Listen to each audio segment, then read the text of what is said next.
You are tuned into, wait for it. Normally, at this time, at this place, you'd be tuned into the Nick and Joe show. And you're still going to get Nick and Joe, don't get me wrong. Absolutely. Okay, but we've decided to make a few important changes. And one of those changes is we're going to be moving over to what is fast becoming our favorite platform for videos, rumble.com. And you know something, Nick, I discovered today, something that I didn't know, but Rumble is actually a Canadian company based in Toronto. Now, that I didn't know. I did not know that either. So I just that's just like a public service announcement, and we're going to start spreading around, getting people to come on to the show on Rumble. You're still going to be able to get the podcast, etc. We'll make a few branding things, and we'll be announcing those as we move forward. But the big exciting news is that we've decided that it's about time that we, get rid of the blandness of our show, at least the brand blandness, because let's face facts, okay? Nick and I are out of control. And we've had a lot of people say that to us. So we're sitting around, we're thinking, okay, what do we do if we want to rebrand, especially something that is going to be more fitting to our new platform, rumble.com. And so what do we come up with? Hey, if we're out of control and people think we're out of control, then we might as well just own the term. So That's the right. new show, it's still the same old Nick and Joe. You're still going to get us. We're not changing anything. We're not toning it down, and we certainly don't have to ramp it up. But from now Now, on, it will be out of control with Nick and Joe. all So right. Now, I got to ask you this question. With Rumble being a Canadian company, okay, this brings back to mind some of the conversations we've had in the last few weeks about the upcoming control of the internet by the government. How are they going to get around that? it's absolutely no problem because Rumble's a Canadian company and we're a Right? Canadian It's all, show, and Bill C-11 is all about Canadian content. So I don't think we're going to have any problems. I We hope may not, have because problems with people trying to kick us off, but that Rumble's not going to kick us off. So I'm quite comfortable with the change. I'd be comfortable sticking with YouTube as well, but YouTube is kind of like the establishment now. So I don't know. Maybe we'll keep on posting shows to YouTube, but in the meantime, for sure, we're going to be making a switch over to Rumble. So, and the most important thing though is rebranding our show. We are no longer just the boring, stodgy, okay, curmudgeonly Nick and Joe show. We are from now on going to be out of control with Nick and Joe. well, so that means I can't go get my tweed jacket with the leather arm patches and have my pipe with my hat on with the occasional dry fly in it and puff away and dispense worldly advice to an audience of five, right? Well, let me put it this way, Nick. Okay, I can guarantee you this. Okay, I'm sorry, my eyes are burning, and I don't know why it is tonight. I didn't have, I cooked earlier. I cooked a non dairy beef stroganoff, and if I do say so myself, it was spectacular. Um, Did you have any onions in it? Well, that was the thing is I didn't put any onion in it. And sometimes, if you work with onions and then you don't wash your hands properly, you rub your eyes and it gets in your eyes and that. So I don't really know what the No, you problem is. didn't miss Anyway, your mouth, did you? anyway, no, I didn't have any onion in it actually. So it was that was I don't know what it is. Maybe I'm just it's either tears of joy or tears of No sadness frustration. because we're leaving one platform and turning the page. Anyway, Yeah, the that's main okay. thing to remember is you still get the same feisty debates, the same erudite commentary from at least from Nick, if not from me, and I don't Don't know be what else to selling say. yourself so short. And we will get more viewers on on Rumble than we're getting on YouTube. There's no question about that. So I mean, I don't know what it is about the two platforms that make them different, but that should be exciting. Well, I So think there there's you a have it. shift. I think there's a shift going on. People are like, there's a lot of people out there on YouTube, and nobody's. I'm not saying YouTube is withering on the vine and dying, Not but by whenever any you have, stretch. not by any stretch, but whenever you have a monolithic organization like that, people rise up out of the grassroots. This is how the free market works, right? If a small company starts small, grows to an enormous size, and then smaller companies start popping up around it, feeding off its success at first, and then competing with it directly. And I think Rumble is a way of thinking. That's a way of thinking about how Rumble is operating, and because of the fact that this is a little a little less regulated, like people have a little more freedom to speak on Rumble than they do over on YouTube. It's You don't have to worry about being demonetized and all that stuff because your views aren't right. Um, it's it's it's a platform that still, I don't want to call it the wild wild west, but there's a lot more freedom to do what you want here. And I think the other thing that matters is that with the rise in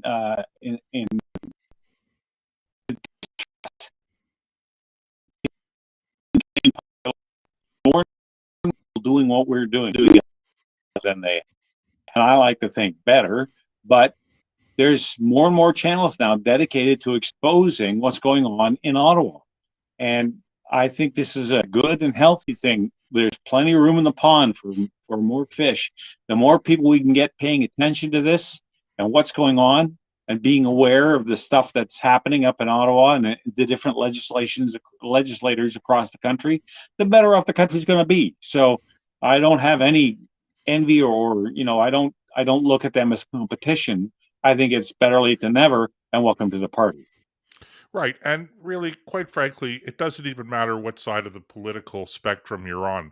The fact is that we live in a democracy, and in a Sure. democracy, you want to have healthy debate back and forth. And we have ideas. Sometimes our ideas fit in neatly with our conservative friends, sometimes they don't. Certainly, in my case, I've been criticized enough, not just by you, Nick, but by other people out there for taking a step or two, outside of the line. Maybe not being quite in lockstep with our friends in the conservative movement. My views are a little bit different. My experiences are different. And that's the way it is with everybody. So, this is what democracy is all about. Have your say, get your views out there, let people think about it, let them have a decent, respectful interchange of these views, and then people make their own decisions. And hopefully, they're going to make the best and most responsible decisions. Can't promise that all the time. We are, after all, human beings. We are fallible. We are susceptible to all kinds of malevolent influences, but we all try to do the best that we can for the most part. So that's what this is all about, and that's what our show has always been about. But we've always been a little edgy, and that's kind of one of the things that I like about our show. It has been that it's we're not trying to be really smooth professional broadcasters. We're trying to bring a certain uh, how do I put it, expanding the envelope a little bit, um, uh, uh, pushing our limits somewhat.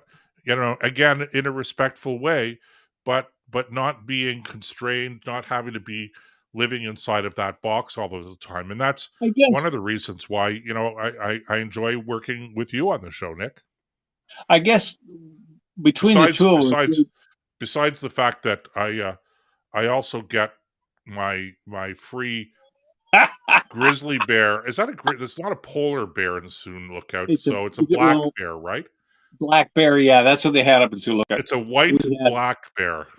yes, I There's know. It's something there's some white supremacy involved in this coffee cup, I have to tell you. actually in that culture. No, that's called a spirit bear. When you Oh, find there's a genetic mutation where you have an all white bear. It's like as long as albinos it's and people. not the two spirit bear. I never bothered to ask a bear. I don't Okay. want to find that out. Do I you know we certainly not had by walking.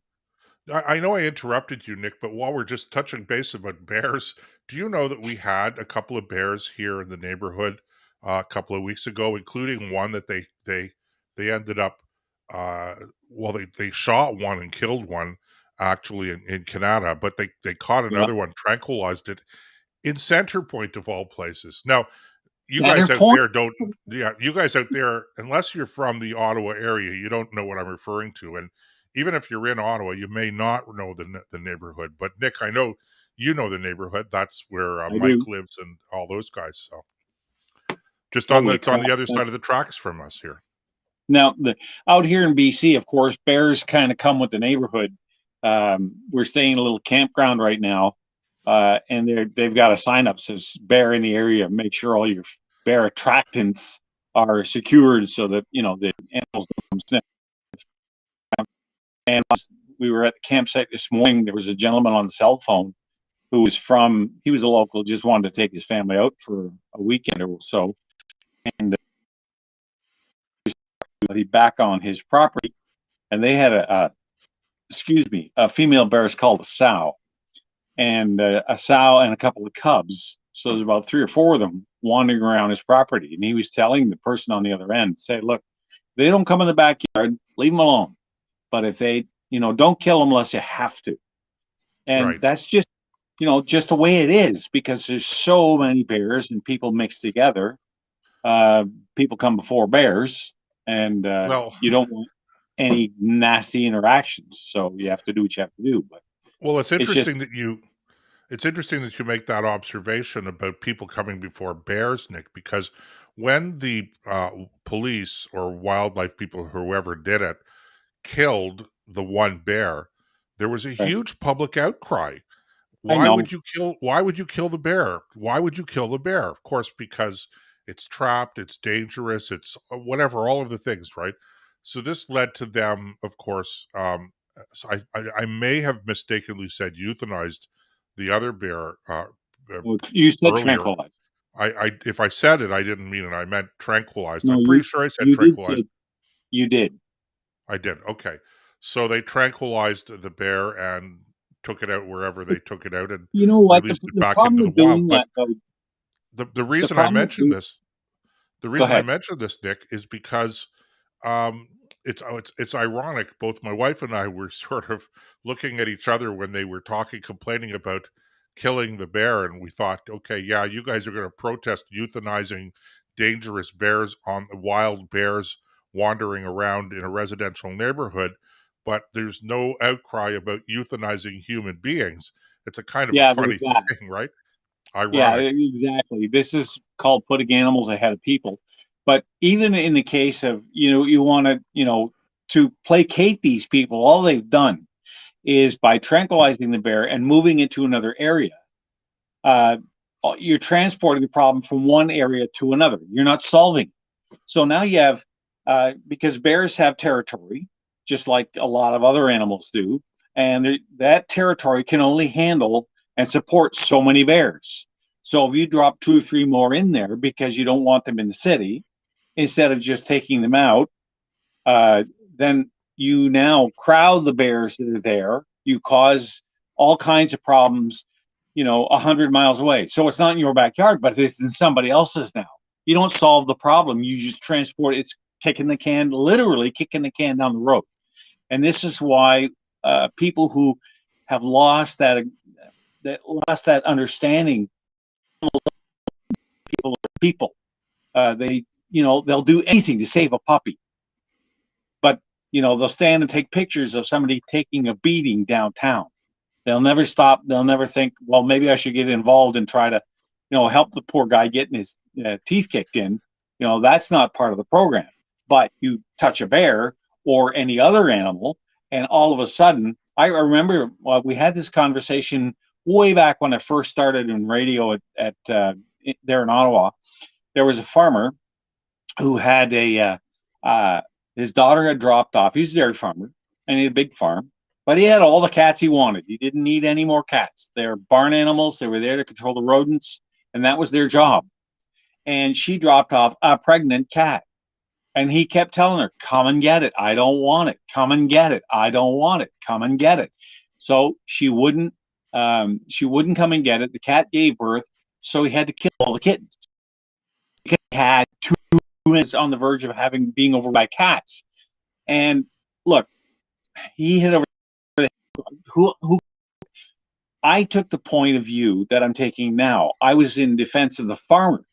We had people on hold who told my producer that they would never call me again because I was such a cruel man, and that they all of a sudden half the board dropped right off, and the other half are mad at me for coming to the defense of the farmer. I said, well, what's this guy supposed to do? He warned her over and over and over again, come and get your cat. I don't want it. What's he supposed to do?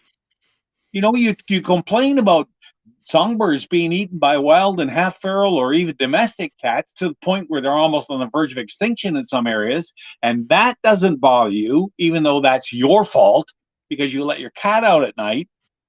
But when a farmer has too many animals of one kind, like a cat, I'm not talking about cows and things like that, but a cat, all of a sudden the world's got to stop and you got to do everything you can to protect that cat, even though what the farmer did was right. He warned her and she wouldn't do it, so there were consequences. And that just drives me crazy. And I see the same attitude reflected in this kind of a story.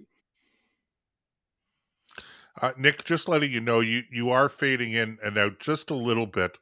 So I don't know if it's the position of your hotspot phone or whatever, but I just wanted to let you know it's not bad. It's just it's not happening much, but it's happening a little bit. So I'm just letting you know if you have to reposition some of your equipment there to get a better signal, then that would be good.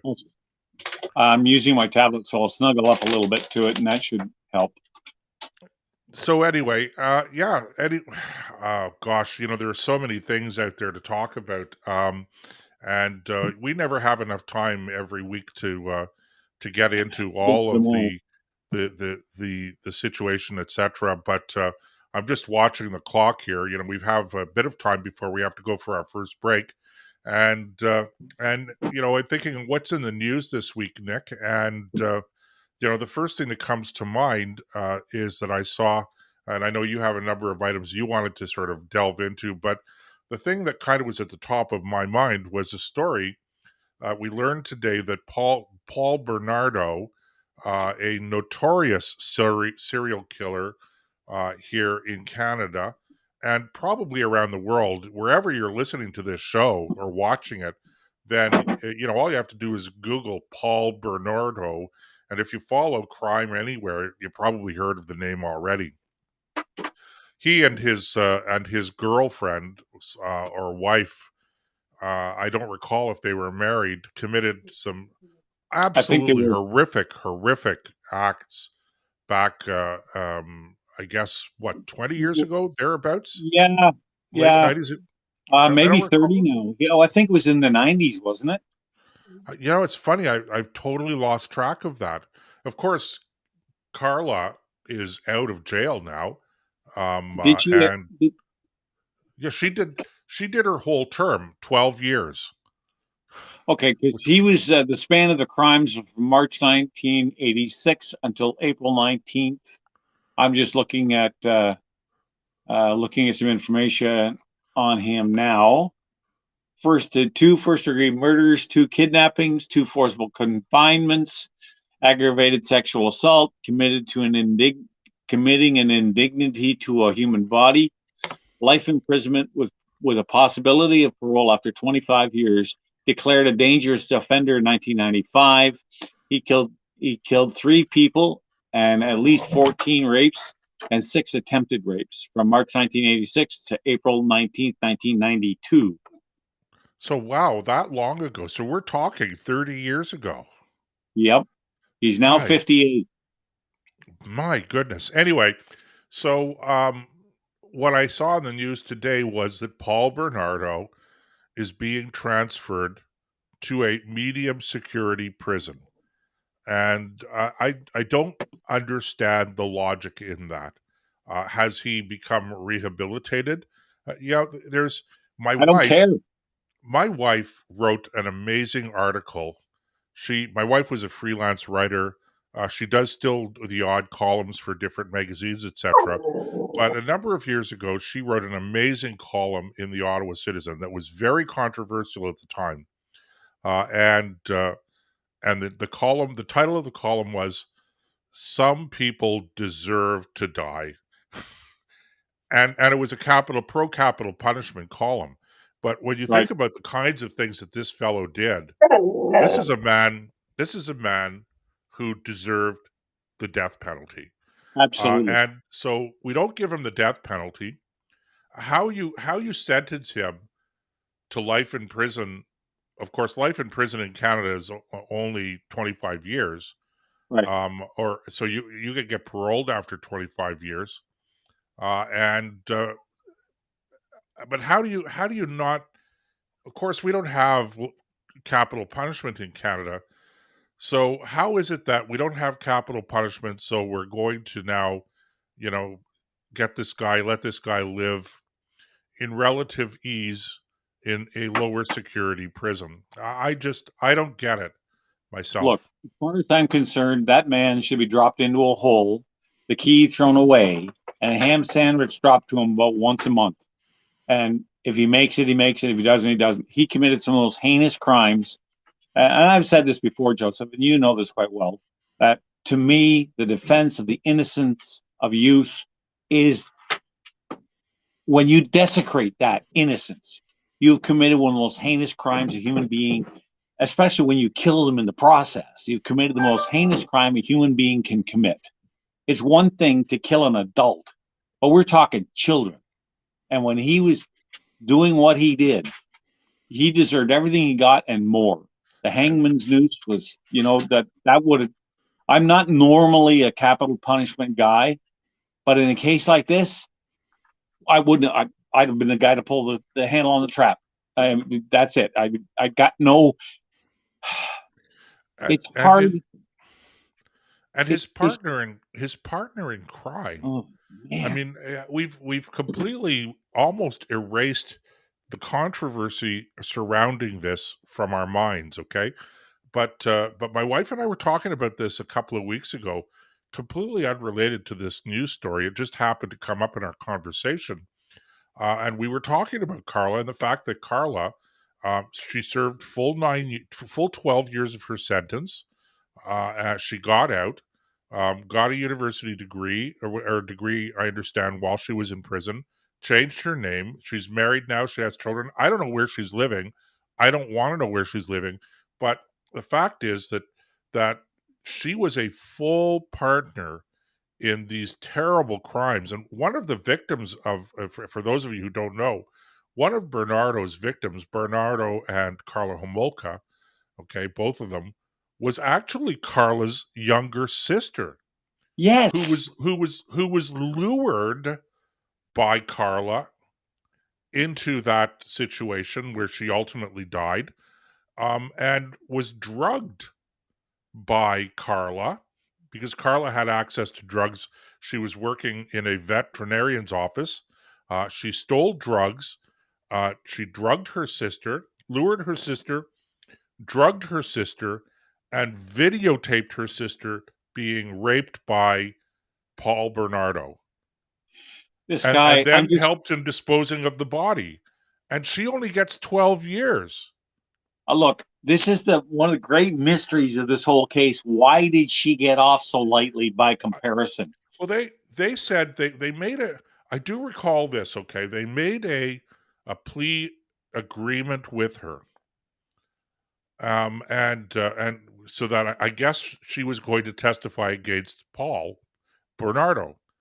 Uh, but in the meantime, when she made the plea, this was the controversy around it. When she made the plea deal, okay, one of the things about these plea deals are you have to be you have to reveal fully what your role was in the crime, and you can't lie about it.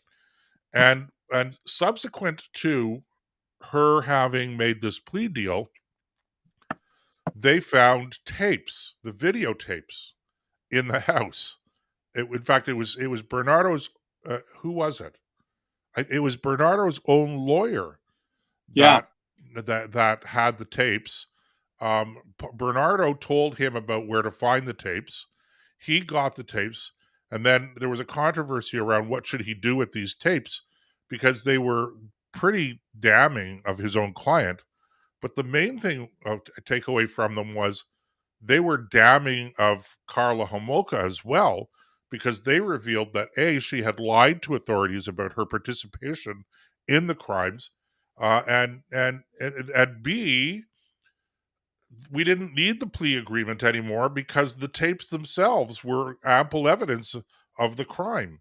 that's right. And so her testimony wasn't necessary. But for some reason, the Crown attorneys in this case, and under the leadership of the Attorney General in Ontario at the time, decided that they had to stick with the plea agreement. And for the life of me, I don't understand that. If she had violated the agreement by not being truthful, I don't understand what agreement you have to stick to. But they were adamant about it. So it leads me to believe almost like there was something else here. You know, I'm not a conspiracy theorist, Nick, but I can't for the life of me understand it. And you look, I'm just looking as you're speaking. I'm just glancing at the Wikipedia page about this, and his crimes are so. I The don't things even he want to. did. I'm not. I'm This not is going. I'm certainly not going to read them. no. Read them out loud. It's tough enough just to read quietly to yourself. So just to bring, so you have you bring it back so you remember why this guy's in jail, and to back up your whole point about capital punishment. Look, I think there's two justifiable cases for capital punishment. One, the murder of a police officer. Two, anyone who attacks and kills a child like this guy did. Those two cases should be death sentence cases. And if you're found guilty, sayonara sucker, because you had your chance and you blew it. And I just don't, I can't get my mind right. This is so enraging that I can't even spend a lot of time thinking about it because I get so angry. It's the same thing. There's very few issues that make me feel that way. This is the top of the list because there is no recovery from. There's no counseling for. I don't doubt, and I don't doubt that Bernardo is just as sadistic now as he was then. People like this, they don't change. There's something. You know what? They're just plain evil. You can excuse it with mental health all you want, but sooner or later, you get to a point you have to say this is just evil. Is evil personified, because what else could compel somebody to do the kind of things that he did? And as far as I'm concerned, it's evil. And we need to deal with that and face it and stop making excuses for it, which is what we do now with our current government's catch and release program. I mean, holy smokes. Can you imagine if he was caught today, what would happen? Well, Nick, I don't want to get into the details, but I can say, and this is not secret or anything. I don't have any special in that I know some of the background on this, but I do know that the investigation was botched in many respects, Yeah. and in fact he had there was ample opportunity and ample evidence to catch him before he committed these murders, just They on the haven't to rapes, let him go. and they they thought they knew it was him, and then they dismissed the idea that it was him for a couple of um, really incompetent reasons, and as a consequence of that, these girls were ended up being horrifically murdered, and so it's the whole thing is it was a as we say and it used to say in the military, it was FUBAR, um, beyond. Put It it was mildly. FUBAR from the beginning, And if you want and to know what that throughout. means, just Google it. Okay. Anyway, and Um, the other, we're talking about Paul Bernardo, but again, I'm just reading this and what happened to Leslie Mahaffey and all that whole thing. They both should have got the chair or the noose. There, from what I'm reading, there was no excuse. There was no grounds to give her, as you point out, the plea deal. If we can't execute somebody in our society who does these kinds of things, then what kind of society do we have? How do we protect people from animals and barbarians? And I'm trying to keep my temper here without going off, like a well, just Titan V well, missile. it's okay, Nick, because remember, we are out of control. Oh man, if this missile ever leaves the tube, buddy, I'm out of control. All right. All right, Anyway, we're gonna take a break. right. So stay with us, ladies and gentlemen. You are tuned into Out of Control with Nick and Joe. Out of control with Nick and Joe. That's right. Gotta get used to saying that now, Nick. Out of Yep. Control with Nick and Joe. Okay, so we'll be back in a couple of minutes. Stay with us. Ice cream. Give me ice cream with whipped cream. Ice cream. Give me ice cream with whipped cream. Ice cream. A million flavors, let's just do it. Tie me up with ice cream. Sunny days need that cold hit. Ice cream. A million flavors, let's just do it. Tie me up with ice cream. Sunny days need that cold hit. That strawberry chocolate taste. High school vanilla for me. Hundreds and thousands. I need an ice cream island. Give me ice cream with whipped cream. Strawberry sauce. And see my face gleam. I need a wafer on top. Just ice cream full stop. So take me to the pudding shop. Ice cream. A million flavors, let's just do it. Tie me up with ice cream. Sunny days need that cold hit. Ice cream. A million flavors, let's just do it. Tie me up with ice cream. Sunny days need that cold hit. That strawberry chocolate taste. There is just a feeling that this might be right for us, for you and me. There is just a look I think this might be right for us, for you and me. There is just a feeling that this might be right for us, for you and me. There is just a look I think this might. All right. Welcome back to the Nick, totally the Out of Control show with Nick and Joe. And we are I'm gonna totally work out of on that. control. We are. Anyway, that's enough of that dark story.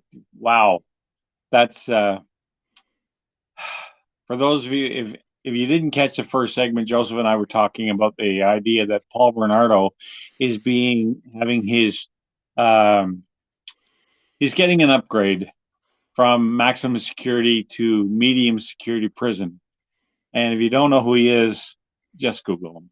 That's all. That's I just get too angry talking about it. So with But- that, But trigger warning. yes, trigger warning. It's a pretty Okay. gruesome story. Let's put it this way: if it doesn't trigger you, check your pulse. Anyway, what else you have on the plate for us, Joseph? Me? Nick. Okay, I got some stuff. Well, let's go. Come on. All right, Chop. let's We got go. our listeners waiting. Let's get Let's into it. okay. Let's completely shift gears. All the fires that are raging across the country. And in the story, it actually appeared first in written by Ian Livingston in the Washington Post. It's a National Post story, but they picked it up from the Washington Post. And this stuff drives me out of my mind. First of all, my heart goes out to the people in Nova Scotia who are suffering through this deluge, this cornucopia of flames. It is a real wildfire season. There's no doubt about it, and it's early because it's been dry. But let me share with you just a couple of the paragraphs of the story. So if you're not aware of what's going on, it'll give you some sense. Let's see. It's already a wildfire season for the record books in Canada, with the blistering heat of summer and the howling winds of fall still ahead. About 200 wildfires are currently burning across the country, and more than half are out of control. Major fires are ongoing in more than half the nation's provinces as of Friday. The rash of blazes, intensified by record heat in many areas, is an ominous sign of the ill effects of climate change, which are not confined to Canada. Smoke continues to pour into the lower 48 states, compromising air quality and showing climate change's effects know no borders, even as the United States has seen a tame fire season by comparison. Let me stop it there. Look, no one denies the climate is changing. You and I have said that 100 times. Of course, the climate's changing. It's always changing. That part is not up for debate. But the idea, the seed of what the story or the point they're trying to make is because of us, because of our activity on the planet, this is going on, which is, actually let me get to it, but in general, it's not our fault. Okay. Because we live on Earth, it's just the climate. Things have, wildfires happen and they're sick, what's the word I mean? Where things run in a cycle. Cyclical. Anyway, you know what? Secular. That's not right. Cyclical. Cyclical. I knew I worked on it long enough. I've come up with it. They go in circles. Yeah, the secular. They run in cycles. Anyway, so the point is that, in other words, it's wax and wanes like tides, right? Some seasons you have more fires, some seasons you have less. Of course. Right. Now, the point is they're trying to say that this is our fault that we have it. And in a way, they're kind of right. Not in the way that the writer thinks, but what happens is all across North America, we have changed the way we harvest wood. And the restrictions on loggers, and let's face it, we're not going to quit using wood anytime soon. And I've said this before too, so if you've heard it before, excuse me, but there's going to be people who haven't heard this before. But it used to be you would go in and you would take out some trees and you would replant. And they have dramatically reduced the number of areas where logging can take place. Now, here in British Columbia, you can drive up the spine of Vancouver Island and you'll see big patches of a naked hillside. But if you look closely enough, you'll see a little green fuzz. And that's all the planting that's going on. But because we don't harvest take the mature trees out, we hear all this talk all the time about saving the old growth forest. Well, at one time it was all old growth, okay? And sooner or later, every forest has a life cycle. So if we were to go in and take out the mature trees and let the smaller trees have the light and the nutrients that big trees are taking, they would turn into big trees too. So what we have now is where they ban this logging, you might have 200 or 300 trees per acre, where you used to have 50 or 60, because the canopy would cut down light. You'd have, these massive trees, lots of lumber in each one, and you go in and you'd harvest them, and then you'd replant. Well, because now you have all these spiny little trees shooting straight up for 150 feet, but are about this big around, they die, but they're so close to their neighbors, they can't fall over. So what happens is, when they do fall, they get hung up. And the bush gets so thick that it changes migration patterns for things like bears, elk, deer, all these things. Then the fires come along and they're far more intense because there's so much more fuel. This is where humans are causing the problem. It's not because of the carbon dioxide going into the atmosphere. It is because we have stopped being smart about how we log, and we go after the environmentalist wackos out there. And I'm an environmentalist too, by the way. I don't want dirty water, dirty land, or dirty air. I want clean, all of that stuff. But there's a limit, right? You have to have everything in balance. And they've thrown it completely out of whack. So now you have all these fires going on in places where with an intensity that they didn't happen before, because there's too much fuel in the bush. And when the fire comes along, it's really hard to fight. It burns everything, not only the trees, but the seeds in the ground. It will sterilize the ground to get so hot, and takes generations to come back. And that's what's going on in a nutshell. And but not in every place. No, Because but I think it's important. I just think it's important to remember that forest fires are a natural thing. that's also And true. and this has been going on since trees first appeared on the face of this earth. So it's natural that some years you're going to get more, and some years you're going to get fewer. There are 2 points that I would make going back to the story that you read, Nick, that Yeah. are just worth highlighting. Because the premise of the story, although he doesn't say so, at least not in the portion that you read, doesn't say so explicitly, doesn't explicitly blame people for climate change. I think that's assumed. But I Yeah, just well, want to that's go why he back to put it in there.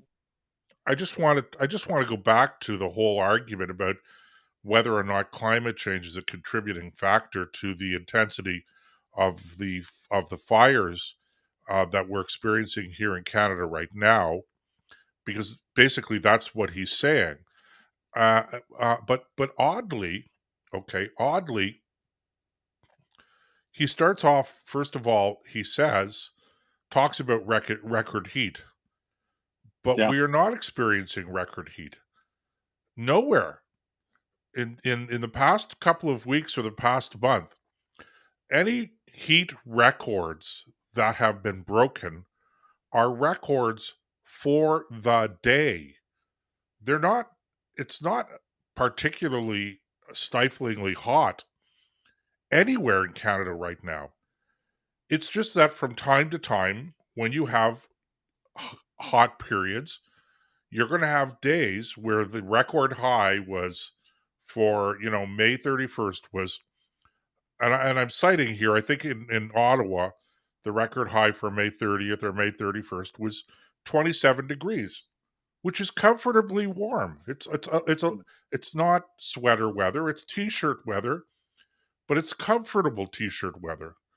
And we happened to go up to, on that day, I think 32 degrees, which was a record for that day.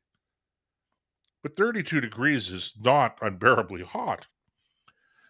So when we talk about heat records, we need to understand that these are not all-time records. The all-time records for heat are, we're in the 20s now, so we're talking probably 85, 90 years old. Yeah, during the During Depression. the Great Depression years. Right. That's when we had real heat waves that lasted for weeks, and hundreds, and if not thousands of people died in them. So yes, you're going to have heat, but if this is a normal thing, every single year that I've been walking this earth, we break a record for heat. But it's just the daily record. So that's the first thing. So he's just factually wrong in the way that he presents the argument. But the second thing is, and I don't, he probably didn't notice this, but he actually contradicted himself quite seriously, because he starts off by talking about how the climate is changing and the climate change has no borders. And as a consequence of climate change, we have all of these out of control fires. But then, strangely, he points out that we don't have the same problem in the United States that we have in Canada Yeah, in that's terms right. of the fire season. Our It's fire season is relatively fine tame, right to now. use his words. Well, I'm not really sure how that's possible.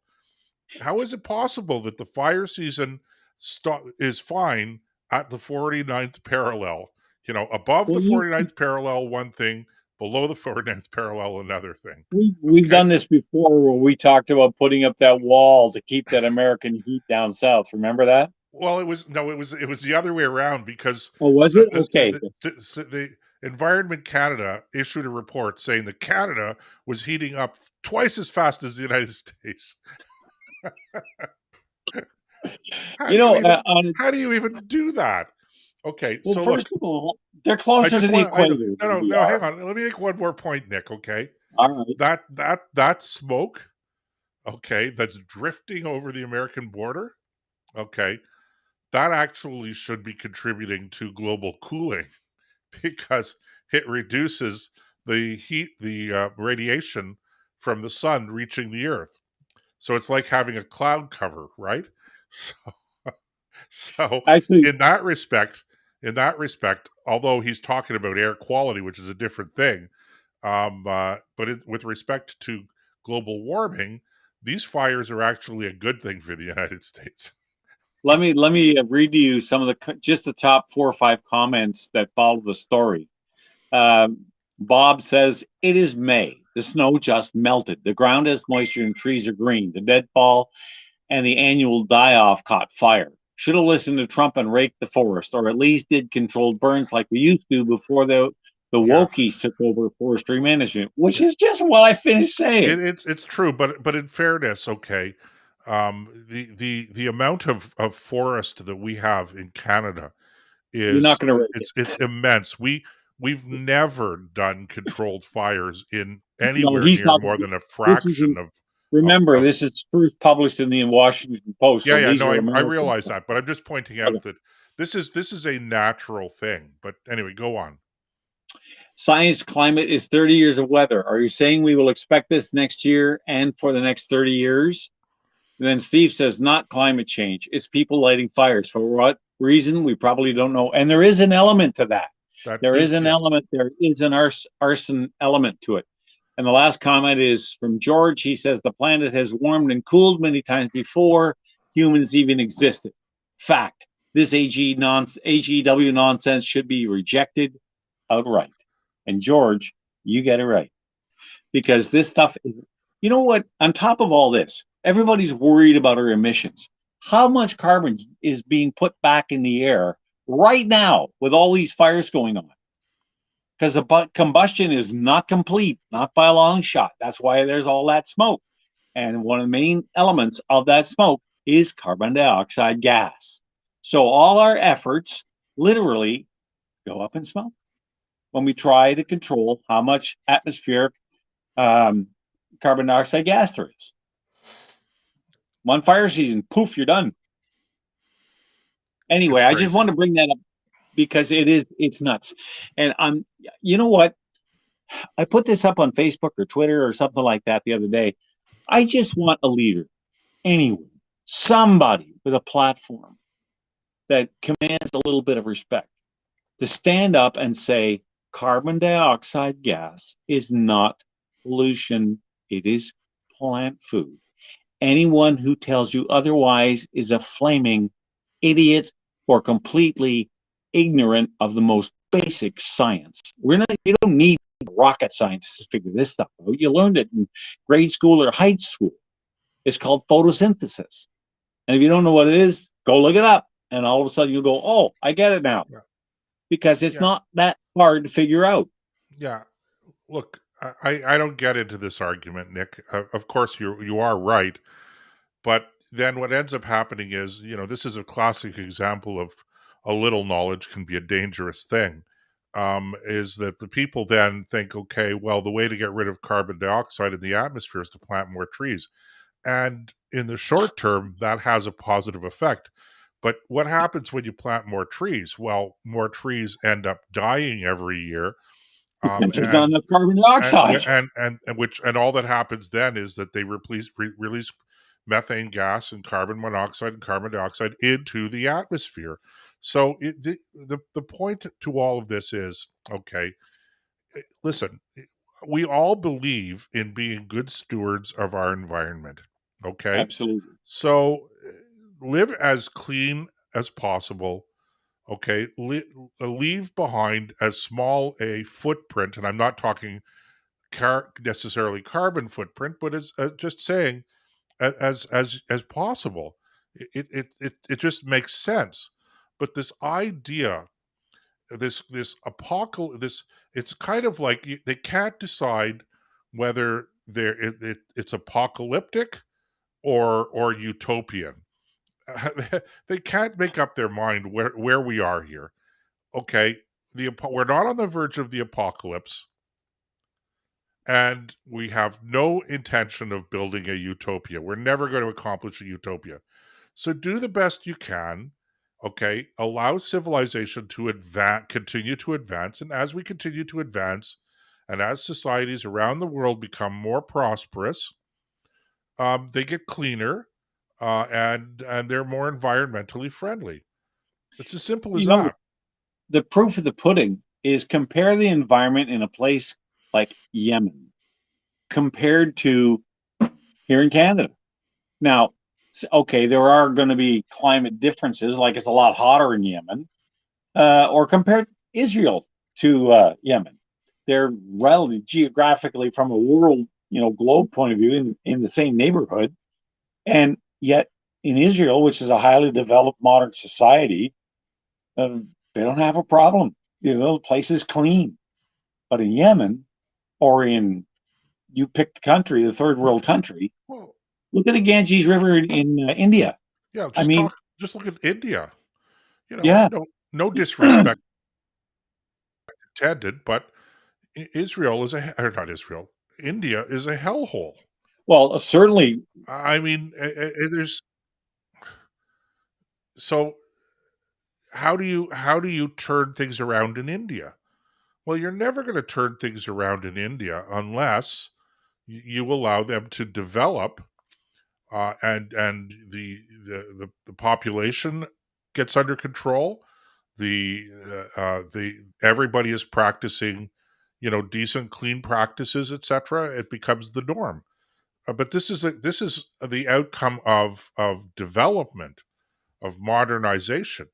And in order to accomplish development and modernization, like it or not, you're going to expend energy. And for a period of time, you might expend more energy. You might use more energy than otherwise. So this is just a Yeah, fact. And it's and here's the thing. There's a great YouTube video out there. We'll have to put some links up to it. Where it's one of the Oxford debates, and one of the protagonists in the Oxford debate is pointing out that you know what, you will never ever stop the third world from developing and using oil and coal and gas, etc. As they move towards a more developed society, because you can't keep them poor. They will never. well, accept first of all, that. why should they? Well, and why should they? Of Absolutely. course. Like if you pick any hellhole you want. If the best thing to happen to those people is not to immigrate to some other country, it is to stay in their own country and lift it out of its grinding poverty by employing basic things like electricity, which is the foundation of any modern society, and using energy to create jobs and an economy and an infrastructure so their people don't have to go anywhere. They can stay right where they are and turn their countries from mud holes to oases. It's just, it can be done. It has been done, and there's no reason why they can't do it. They're not, and we're not any smarter than they are. We just did it sooner, and we should be helping them lay that foundation for that technological next leap down up the ladder as fast as we can. And yet we have too many people over here trying to tell them they have to stay poor to make themselves feel better so they can throw a pittance in the pot once in a while and say, oh, look, I helped this little community. Yeah, did you really? Well, the worst part about it is, Nick, that we're not even doing that. These guys are not saying to India, stop using coal and oil and natural gas. Okay, the environmentalists are saying to us here in Canada, stop doing it, or in the United States, or in Western Europe, which is ironically the countries that are the least energy Well, I was wasteful. thinking So I was thinking of a place called why? Madagascar, where that's exactly what's happening. There's a great documentary out there called Mind Your Own Business, MINE.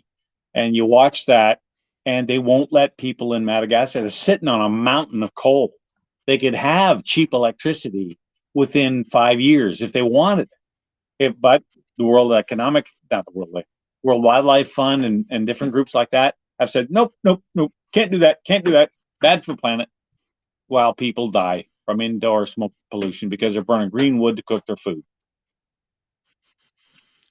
Right, and while they're at it, okay, there's those types of combustion are worse for the environment than Well, burning they're also coal cutting is. down the rainforest they're trying to save because that's the only source of wood they have.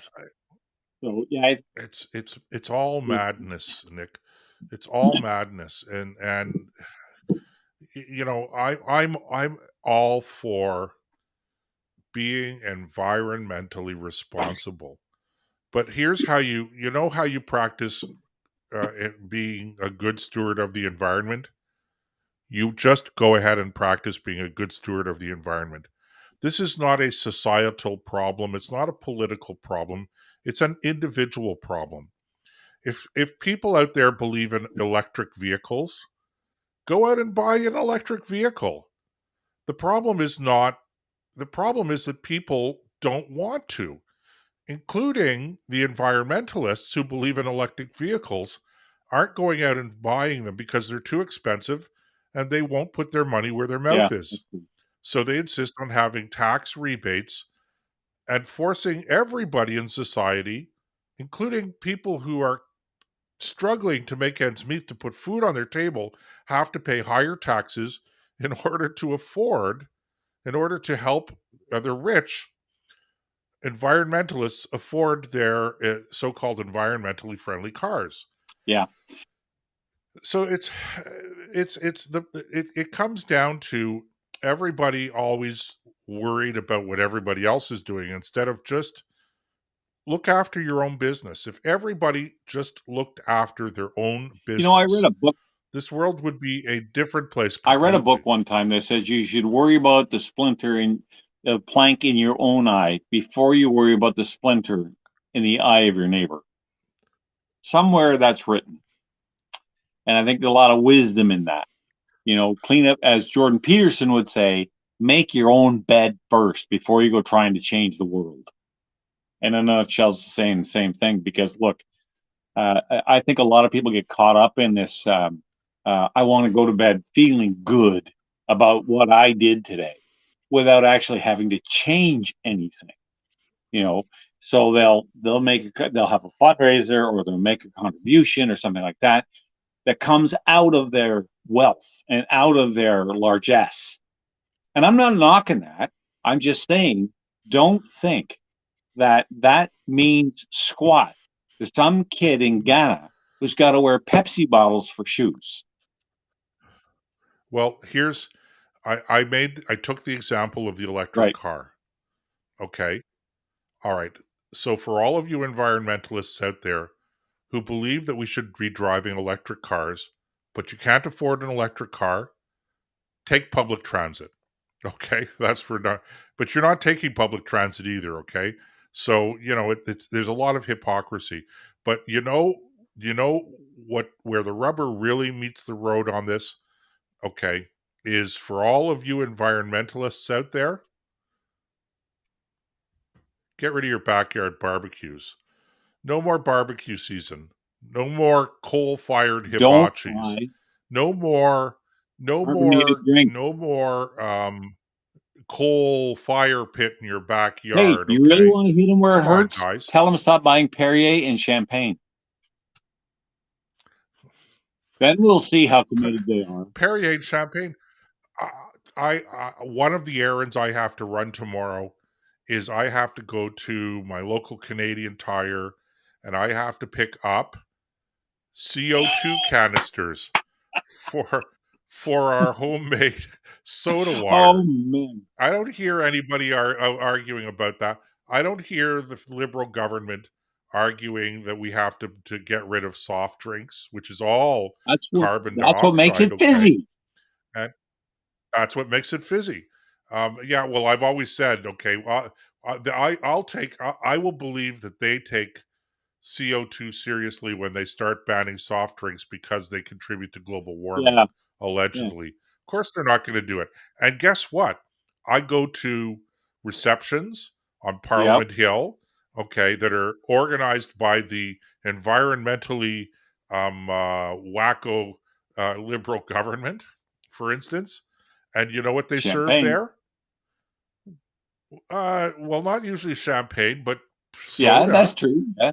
Coke, ginger Yep. ale. Okay, All right, you pick the know. drink. It's probably there. That's all. It's all contributing. And It's if you- contributing to If global you warming, think and it's contributing to my ever expanding waste. if you think that there was a controversy around Bud Light putting a transgender woman on their can, imagine the controversy if they took carbon dioxide gas out of beer. That would, oh my God, the world would come to a stop. Who wants to drink flat beer? That's one way to. You want to check somebody's pulse and find out whether they're committed. You do that. Okay, You break bet. time. Okay, we'll be back in a couple Right. minutes here. On No. Out What of is it? control with Nick and Joe. Out of control. Out of the Yeah, control. that too. Out of control with Nick and Joe. Okay, we got it. All right, stay tuned, ladies and gentlemen. We'll be back in a couple of minutes.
All right, welcome back, everybody, to the Out of Control Show with Nick and Joe, or the Out of Control with Nick and Joe show.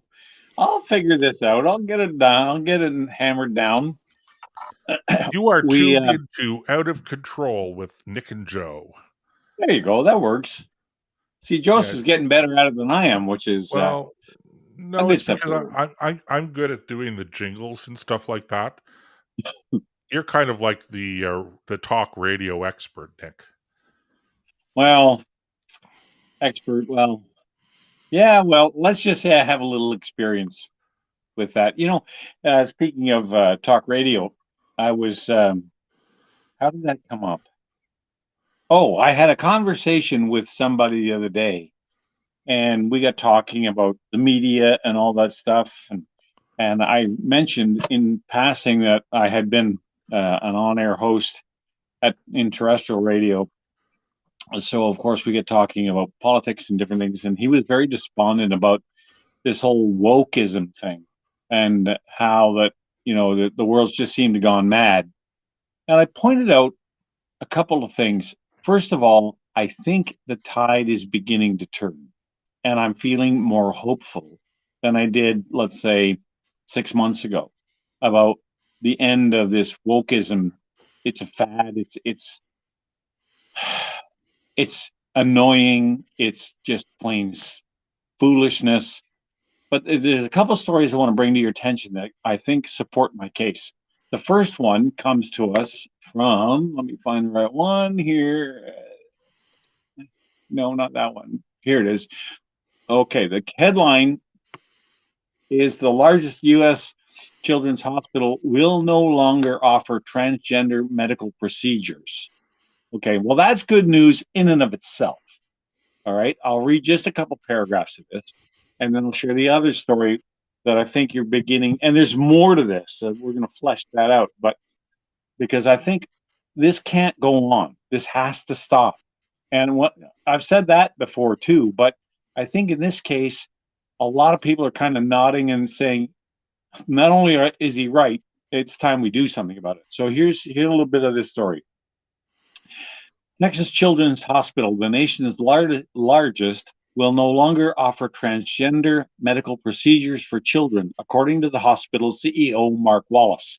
The decision will place the hospital in compliance with legislation, Senate Bill 14, which passed in a vote mainly along party lines on May 11th.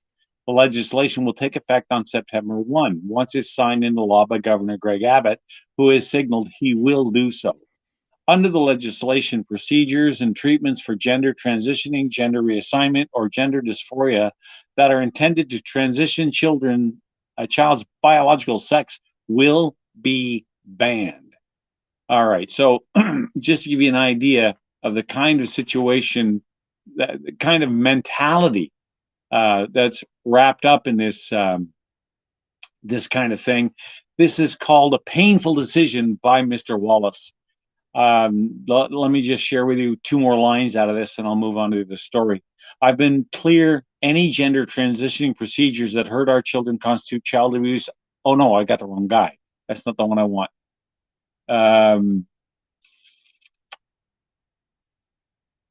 Okay, here it is. This is the paragraph I'm after. The transition we will embark on is going to be immensely heart-wrenching, but we will lead through this adversity and navigate these next steps together with grace, love, and compassion like we always do, Mr. Wallace said. First of all, there's nothing compassionate about what he's doing. It's absolute butchery. And the fact that the state of Texas has said enough and put the brakes to it, I think is a great thing. The other story comes to us from Reuters, and it says transgender athletes condemn ban on inclusion in female events. Just a couple paragraphs here. Transgender athletes have condemned World Athletics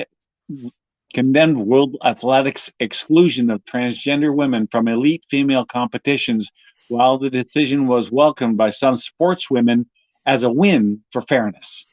Athletics' global governing body on Thursday voted to ban transgender women who have gone through male puberty from competing in women's events, citing a need to protect the female category. Canadian cyclist Kristen Worley, a transitioned athlete who has legally challenged the gender policies of the International Olympic Committee, said the World Athletics Association decision was disheartening and disappointing. All right, I think it's fantastic. And these are two examples of where common sense is finally coming home to roost. Because in Texas, you can't, they've said, that's it, no more of this stuff. And it's the biggest hospital that does that in the country. This isn't just some little clinic somewhere. What bothered me about that article was the chief executive officer's attitude. Love and compassion? Are you nuts? There's nothing compassionate or loving about that. You're butchering. You are butchering is not the right word. It's child abuse. Let's You're just leave it mutilating. at that. Mutilating. Thank you. I knew I'd think of it sooner or later.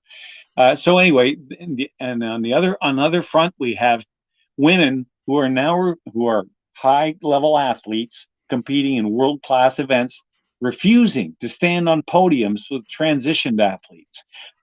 And this organization has said, that's it, no more transgendered guys are going to be allowed to compete, because when they come in, they completely shatter the records that these women have worked so hard to achieve, because there's basic biological differences between men and women. It's why you don't see women playing in the NHL. It's not that we don't like women. That's not the point. They're not fast enough. They're not strong enough. They don't shoot hard enough. Soccer, same thing. You don't have men teams versus women teams, because the difference is too great. Okay, so they've said no more of that nonsense. Now you're seeing as well parents, even here in Ontario. There was in York County, where a lot of people, the York District Catholic School Board down in Toronto said, that's it, we're not flying the gay flag anymore during Pride Month. And they said, we can be loving and open to people without having to fly a flag. And a lot of parents really pushed hard to get that done, because they don't want that agenda included in their child's education. They want that to be something they talk about at home. And of course, you have the other side saying, oh, what a terrible thing. And you also have people going to school boards. You have people standing up and reading the Riot Act to trustees of school boards, not just in Canada, but in the United States as well. And you begin to see this pushback. Look at what happened to Target. Look what happened to Bud Light. Walgreens. No, it wasn't Walgreens. There's another company that's going to try this, and same thing happened to Disney. There is a real backlash about this stuff, and I think the people who are promoting this idea of wokeism have overplayed their hand a lot.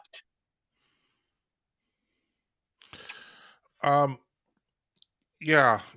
Lots of things to talk about in what you've said, Nick. The first is I can't help but remind people, we've forgotten all about this, but you and I are old enough to remember the days when the East German athletes, the East German female athletes, I remember used to come to the Olympics pumped up with testosterone to compete, and they were winning all kinds of female competitions, etc. And they weren't transitioning; they were just pumped up on steroids and different drugs and stuff like that.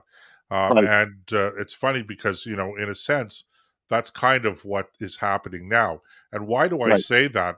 Okay, why I say that is simply this: what you have you noticed that what you never see. I challenge people out there to bring to my attention a single instance of this since this whole gender thing started with a controversy over trans men competing in women's sports, or trans women. I don't even know what the right terminology is. I am not aware of a single instance where a woman has a biological woman has transgendered, become a man, quote unquote, in order to compete in male sports or in It sports doesn't happen. as a male. It doesn't I'm not happen. I'm not aware of any instance where that's happened. And I can't think of one. there are of course women who transition to being a biological women who transition to being a male, but you'll never find them in sports ever competing in male sports. And of course, the practical reason is exactly what you said.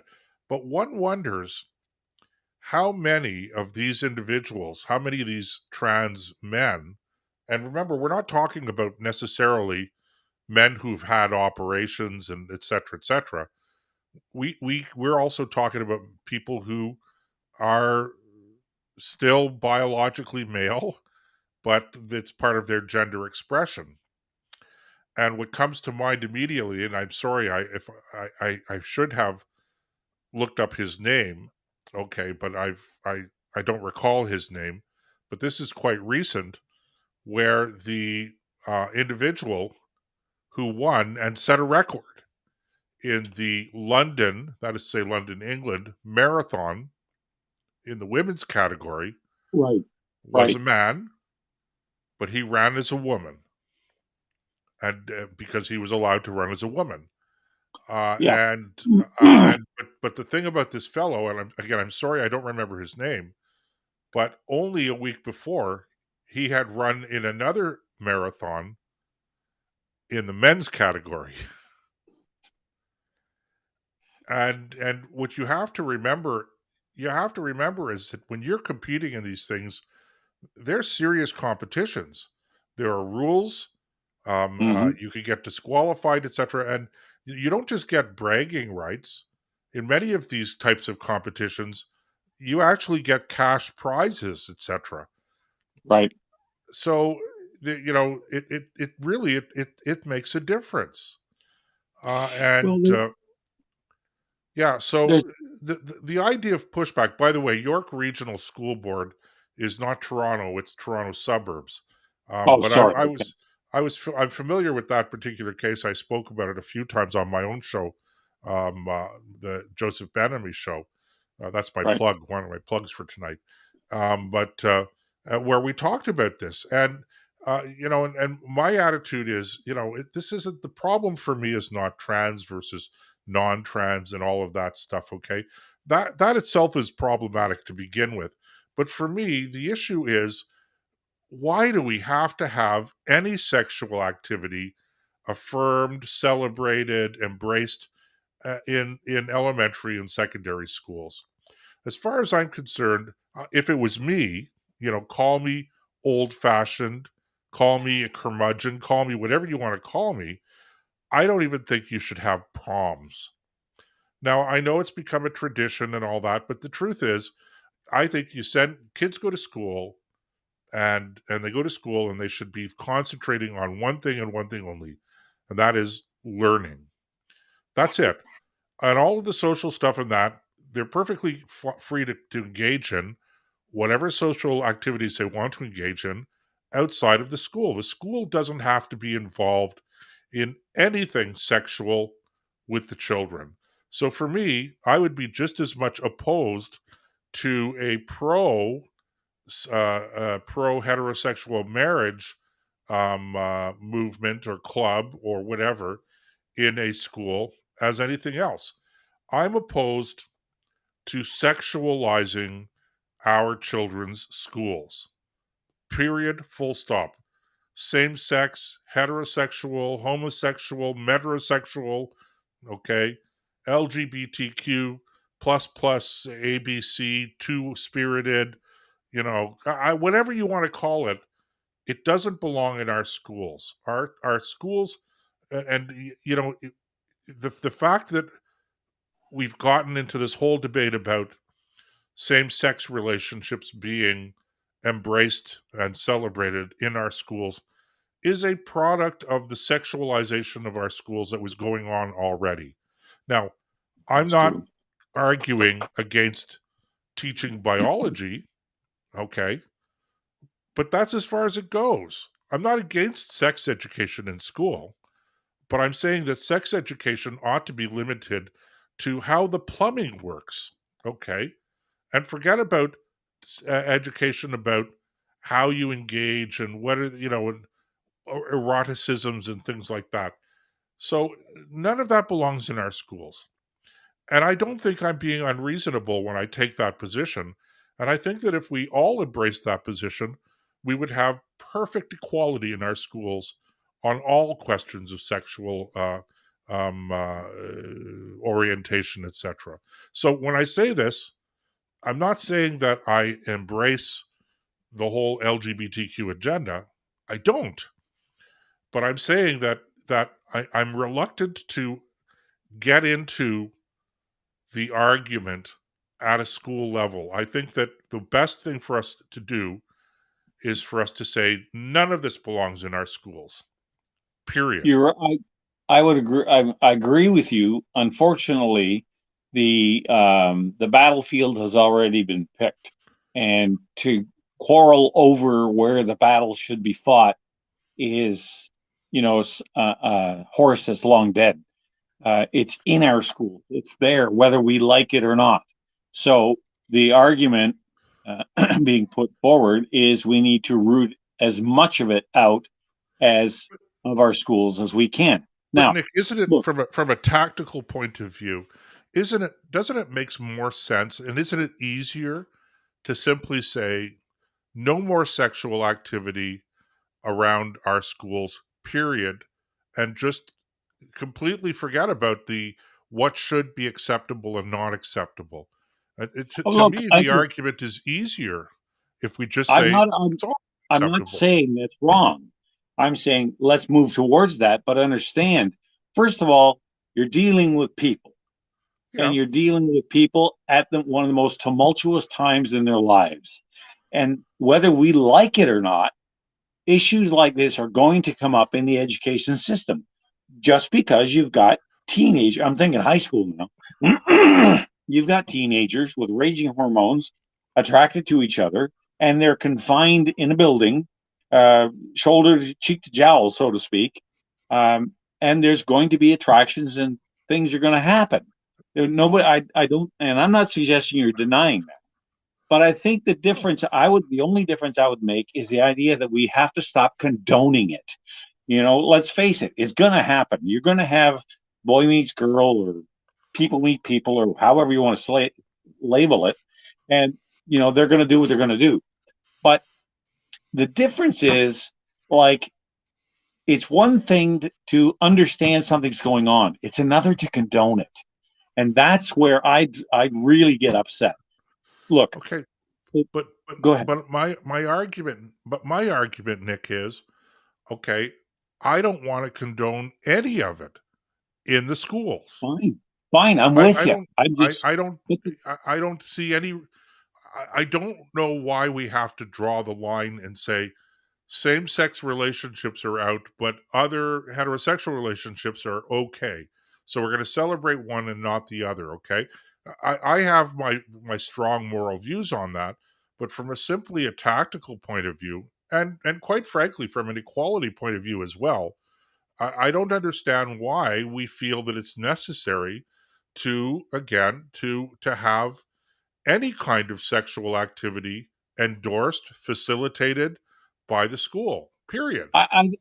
we're both agreeing here, but what I'm saying is, okay, the hard part is to get the educators, the public school, the school boards, public or Catholic or whatever it is, have to be forced to agree to stop condoning this stuff, and that's the battle. We win that battle, then we can get on with the rest of the war. But But we're not. that's like it's our But we're Normandy. not. We have to get ashore. But we're not going to get them to stop condoning it unless they condone it for unless they stop for everybody. Fine, let's do that. But my point is, until they're willing to agree with us on that point, we're on the beaches, man. That's all that it is. And we have to get over that wall and get into and fight that battle from So the this point is of view of getting them to admit that there is no room for this kind of behavior, don't condone these kind of actions, behaviors, relationships, regardless of what they are. They're here as young adults to learn science, math, chemistry, biology, physics, all this stuff. That's what they're here for. Outside of that, we're the parents. We'll take care of it. But until Okay, you get well, them to say that, well, and this is, one of my things is, again, I think it's wrong for those of us who are making the moral argument to simply be focusing on same sex and pride. Okay, I okay, mean, yeah, I get what you're saying. that's problematic for me, but it's almost as problematic for me that that in, kids that are 13 years old, 14 years old, even, let me go even further than that. Okay, oh gosh, talk about being out of control, Nick. Okay, we're gonna hear from people about this. It goes right back down to great kindergarten kids celebrating Valentine's Day. Okay, Valentine's Day, which is used to be a religious holiday, but not Mm. even having any religious significance even in our lifetime. And everybody, oh, will you be my Valentine and stuff? Okay, I mean, you're grooming the children for open sexual relationships to start with, and I don't think that that's right. I think that there shouldn't be any heterosexual relationships that are facilitated by the school, or homosexual relationships that are facilitated by school. And the fact that it's now become out of control, where we're not even talking anymore about gay versus heterosexual, but we're talking about everything in between now, okay, on all levels. It's just so nonsensical that it just seems that the time is ripe to hit the pause button and say, you know what? Maybe what we should stop doing is, let's stop parsing who has the right to do what, and just say, wash our hands of the whole thing, remove the whole category, sexual relationships, from our elementary schools, our primary schools, and our secondary schools. Yeah, well, Period. Full stop. the other side is going to say, well, a lot of parents don't do a very good job with this, and look at the trouble it causes. So somebody's got to do it. Well, We're the well, co-parent idea. let me tell you. Let me respond to that, Nick. I'm old enough where I saw the results pre sexual revolution. I mean, in our schools, Right. and post. And I can tell you, parents were doing a heck of a better job. Obviously, if you look at the results back in the 1950s and 1960s and 1970s than they're doing now, if you're just looking at results. Okay. So, I mean, again, I'm not against sex education if you're teaching biology. That makes perfect Right. sense because it's part of, like you say, biology. But Right. beyond that, okay, beyond that, what parent in their right mind would surrender the grooming of their children's attitude towards relationships and marriage, etc., to bureaucrats? Why would Well, we even think that they could do a better job than parents? because I don't accept that. you okay. I'm just watching the clock here, but the bottom line is the reason why parents have been kind of lulled to sleep about this is because for generations, teachers and parents had the same values. The Little Red Schoolhouse? Parents would get together, they'd build a Little Red Schoolhouse, and they would go out and find somebody, usually a woman, who had the same basic belief system as the community in which she served. And they could send their kids there knowing that she had the same worldview they did. But as the thing got bigger and bigger and government got involved, and now you start watering that down so that people who you don't know as well, people don't pay attention to school boards because it's not sexy, it's no fun to be in that part of the political sphere. It's just a lot of dry meetings and so on. There doesn't seem to be anything that's important about it, which is a warning flag. If it looks dry and boring, it probably is really important. This is where the devil hides his details. So that's where it started. People got lulled into a sense of security. And for the most of the last century, at least, that worked okay for those reasons that I mentioned with the Little Red Schoolhouse. But as we began to move away from those values, the parents were thinking that everything's fine. Johnny's coming home, he's getting straight A's. And because now you got two parents working, wasn't as much time to sit down as a family at a meal and say, what did you learn today at school? Everybody was working in their own little circle and moving off in their own directions. And the internal communication amongst family members fell apart. And that's why you didn't know what was going on. Now they're finding out and they're furious. Well, I have an answer. And Okay. the answer is let's take that, instead of taking the scalpel to children's bodies, take that scalpel to the curriculum and cut out all of the sex stuff. And beyond that, cut out all of the school feeling that it's its role to engage in facilitating relationships, etc. We don't send our kids to school to learn how to socialize with one another. Socializing is something that they learn at home, and they learned well before they went to school. We don't want our teachers teaching about relationships and how marriage should work or not work or anything like that. Because the minute we do that, we open the door wide open to conflict about what is a proper marriage, what is not a proper marriage, etc. So, the way to deal with this is to remove the points of conflict altogether. No more same-sex relationships, no more rainbow clubs or whatever they call them. But what's good for the goose in this case, in my judgment, is good for the gander as well. And that means also no more proms, no more dances, none of that stuff, okay? Not because we're prudes, but because we're paying attention to what our mandate is in the education system, and that is to teach kids how to read, to write, to do basic mathematics, maybe some science, some geography, some history, etc., and stay away from all of the relationship issues, okay? If you take that approach, then you remove the points of conflict and you accomplish what probably was an important goal in the first place in the eyes of many, not all, but in the eyes of many, and that is to establish some equal playing field for everybody. It just seems to me that that's just common sense, but that's just me.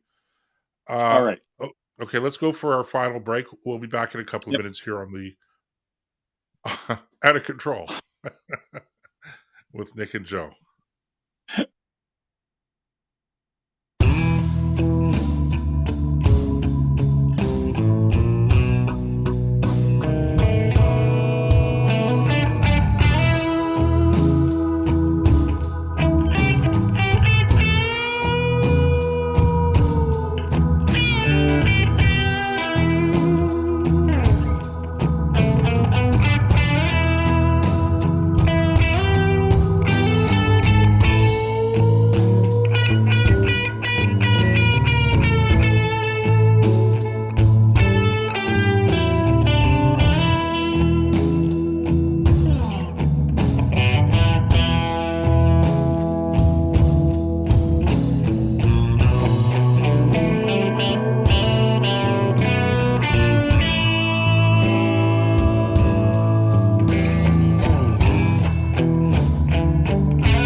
And here we are back.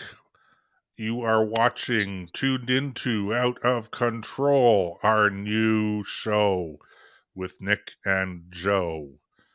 And I was just saying that slowly for what reason I don't know.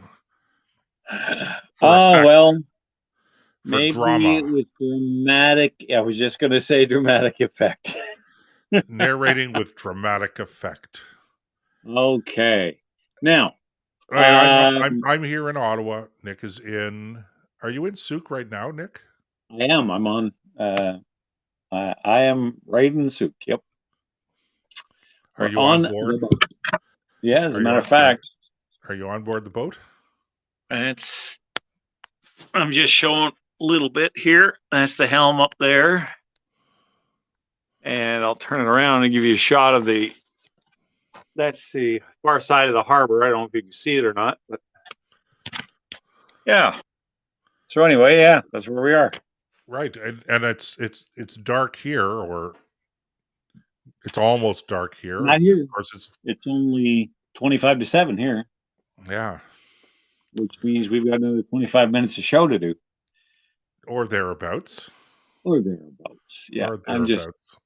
yeah. So what else is going on in the world, Nick, that needs to be solved by us? Oh, well, it's funny. We mentioned this at the beginning of the show when we talked about our new Rumble platform, but the feds are at it. The feds will introduce an online safety bill by this fall. That's the Heritage Minister saying that. So let me read a couple paragraphs and we can talk about it, because this is onerous. I don't like it. The last people I want regulating free speech is the government. We have court systems to take care of libel and slander, which is all we really need. Because if somebody gets crazy with, calling you all kinds of names and stuff like that, you have a legal system designed to protect you from that. So if you have issues with somebody, that's how you settle it. That way we don't have duels in the streets at dawn. Anyway. Although I can't help but make the observation that the days of the duel were a lot simpler, weren't they? Well, especially using muskets. There was a good chance both of you would survive. They weren't exactly what you'd call modern day firearms. They weren't that accurate. No matter what you see in Hollywood, most of the time the guys missed, which might have been part of the program. Anyway, okay, so the liberal government will be introducing this long-awaited bill aimed at targeting online hate speech and misinformation by this fall at the latest, says Heritage Minister Pablo Rodriguez. Rodriguez told MPs in the House of Commons Standing Committee on Canadian Heritage on May 29th that his department will be coming up with something very shortly on the matter, but was hesitant to give an exact deadline for when the drafting of the pending legislation will be completed. It's not going to be longer than the fall, of course, but I can't give you a specific date yet. The Heritage Minister later referred to the yet-to-be-introduced legislation as the Online Safety Bill, which will play an important role in preventing crimes motivated by hate against certain groups. Okay, first of all, that last line is very nebulous. How do you find which group are you talking about? As you are very famous for pointing out, we want to know exactly what we're dealing with. What does the legislation actually say versus what people glom onto? Gun control is a classic example. What exactly are you talking about? So it doesn't, and he hasn't even presented the bill yet. So you can kind of forgive him for not being very specific, but if that's your name, if that's what they're going to call the bill, it should be at least somewhat related to what's in the bill. But the part that bothers me is that the government thinks they're the be-all, end-all, and arbiter of all things good and evil. Like, you got to protect Canadians against nasty words because we're so fragile. We're little jellyfish floating around the harbor. And if something comes along, it might disturb us. And what will we do then? How do we get to this point?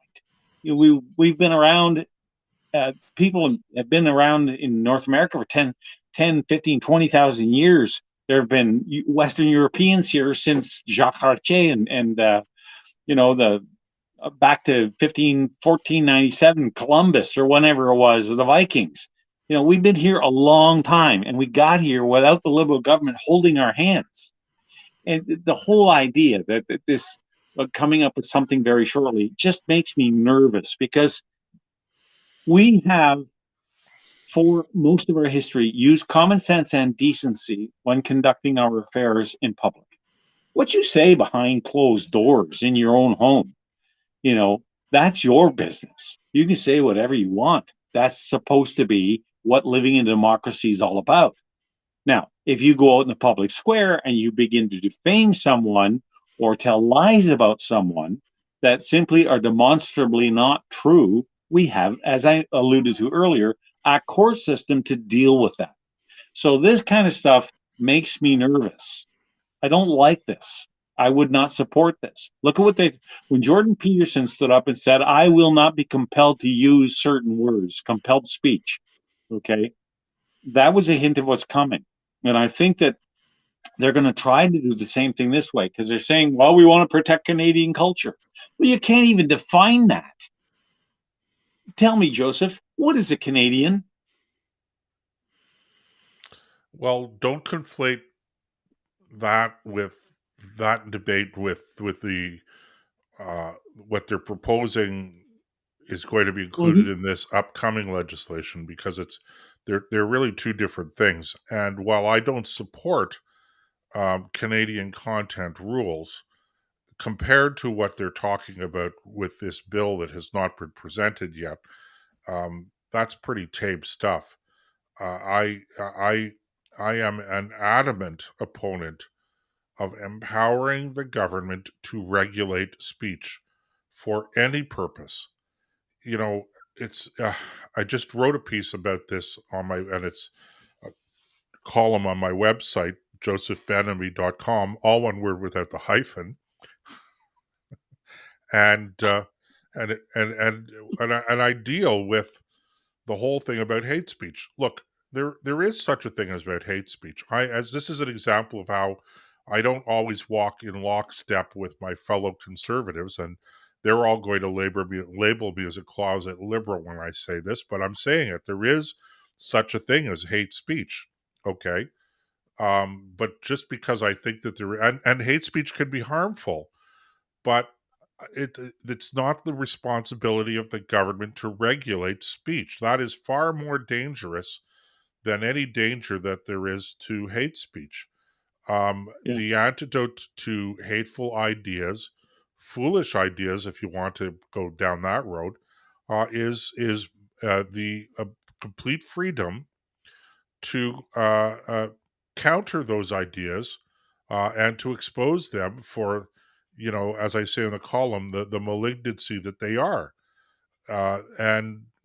But this is not something you want to empower the government to do, because once you do that, then it becomes a question of what's approved and what's not approved, and we certainly live in an environment today where you could be pretty sure that if the government gets control of this kind of thing, that they're going to be regulating speech in ways that sensible people, just simply don't agree with. So, for instance, the parents who attended school board meetings in York Region recently to argue against the flying of the Pride flag during Pride Month here in Canada at school board buildings. Now, whatever your view is of that, certainly that is a fair discussion to have in a free and democratic society. And even if it turned ugly sometimes,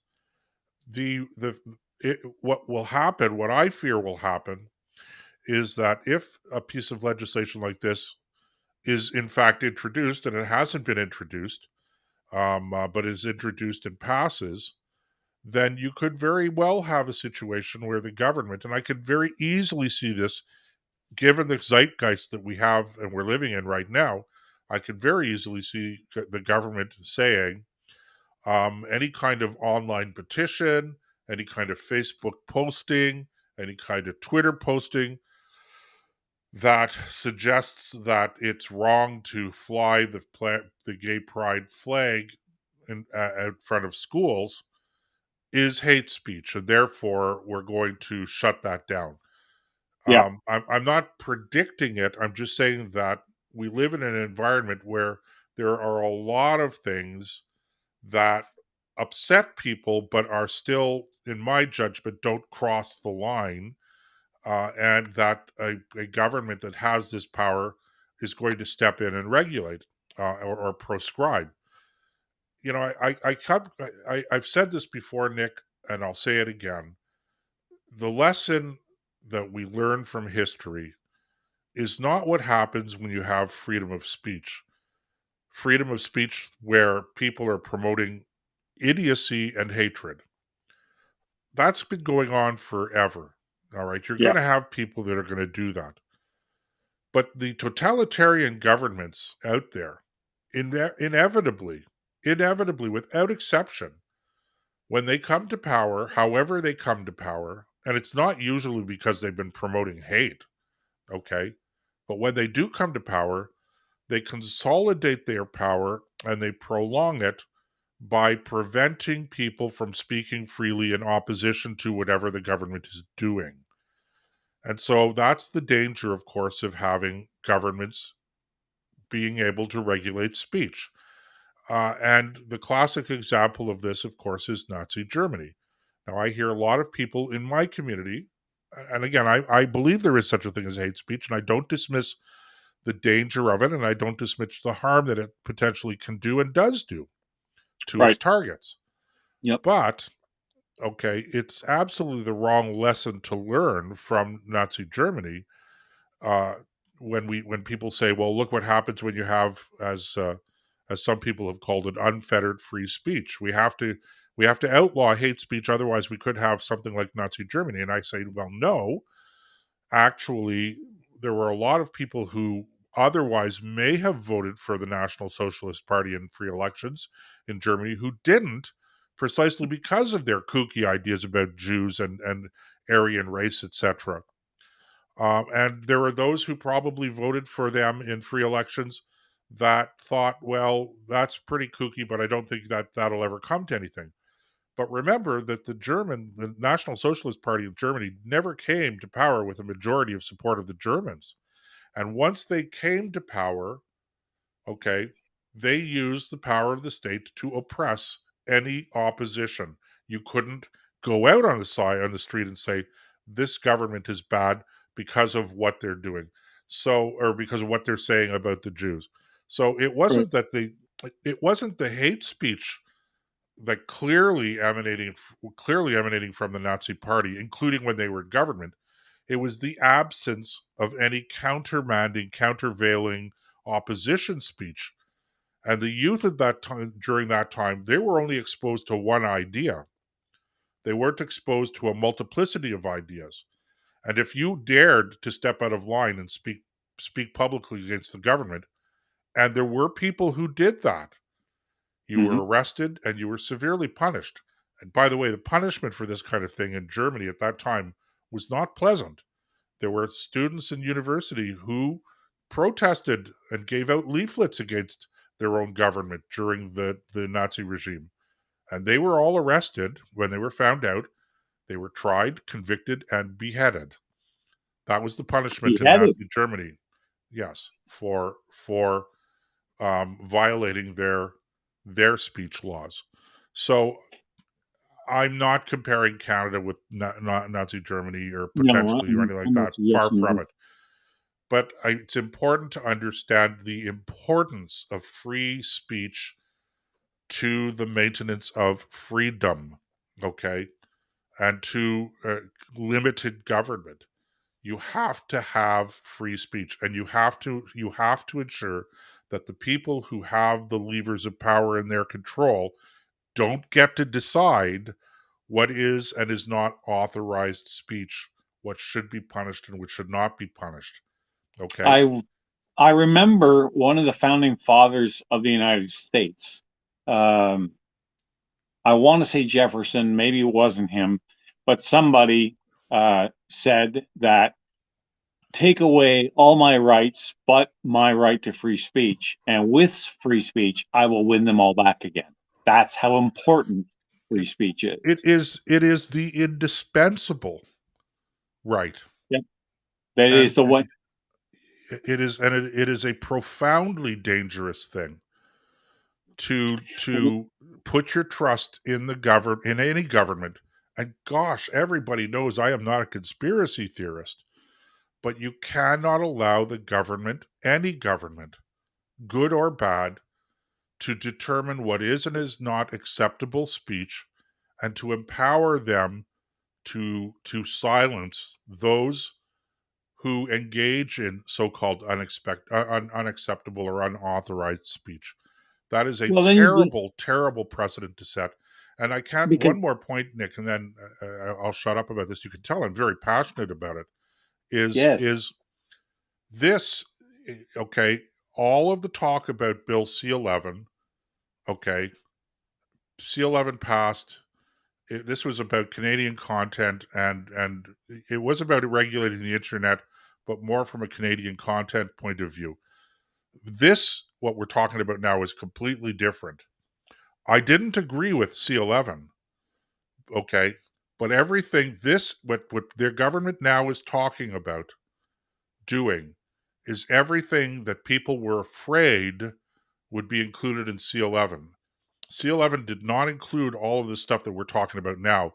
This is a serious problem, and we have to get mobilized to stop it dead in its tracks when the time comes. well, until we can break the back of the NDP or find a way to have a snap election called, I don't see how we can stop it because they're going to ram it through. Well, I can't promise that we'll be successful in stopping it, but we Well, have to we fight do have this to on try. every level, whether it's in the courts, whether it's by standing outside of MPs' offices and picketing. And the first step is we have to inform people that this is coming and what the dangers are of it. Yeah, hey, I couldn't agree with you more. This really does run a big red flag up to the top of the flagpole because, like I said, I'm going to say it was Jefferson who I quoted, It might have but been. yeah, it might have. It might have You know, been. it doesn't really matter who it was. It's true, and if you have revolutions have been fought over this. Just Sure. ask the French, the Americans. Revolutions are very seldom over territory. They're usually over principles and ideas. And this is one of the biggest ones. This is the heart of everything that we hold dear. Because without it, you don't have the ability to do anything. Yeah. And going on further in this bill, he even talks about churches, how he wants to protect the churches. Yeah, sure, I believe you. And just so that everybody understands how nonpartisan this issue is, okay, remember, for all of the people out there who are pro-trans rights, who are pro-LGBTQ rights, etc., it wasn't all that long ago where even in a country like Canada, okay, you couldn't go out and promote this kind of stuff because it was against the law. It wasn't that it was against there was hate speech laws, etc., but it's an illustration. It's an illustration of how you can twist, how quickly these things can get twisted in order to promote one political agenda and suppress the other, or vice versa.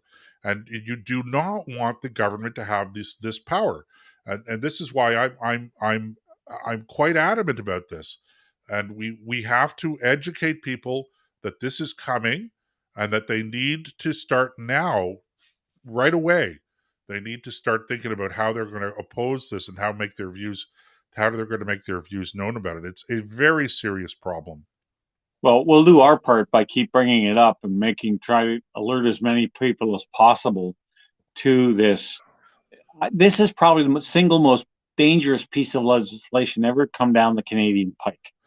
Yeah. I Well, can't and think of remember, it any- hasn't yet. It hasn't yet. No, but let's But- face it. There's one time you can trust this particular government. When they say they're going to bring out a bad piece of legislation, you know it's going to hurt the country, they'll do it. And that's what I'm worried about. They are serious about this. This isn't just a platitude. They want this kind of control.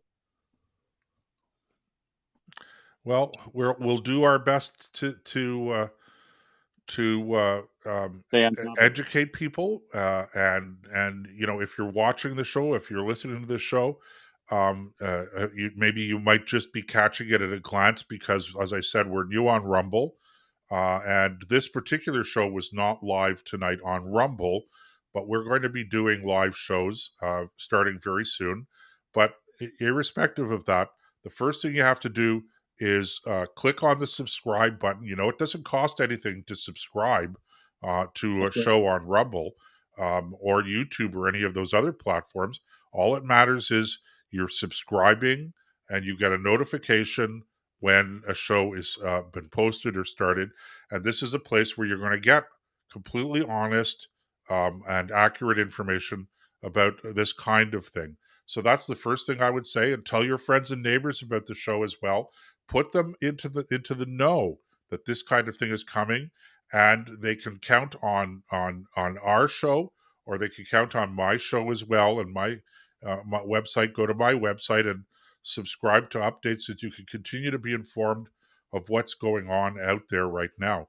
The CRTC just finished on Friday its consultations on banning Fox News Network in Canada.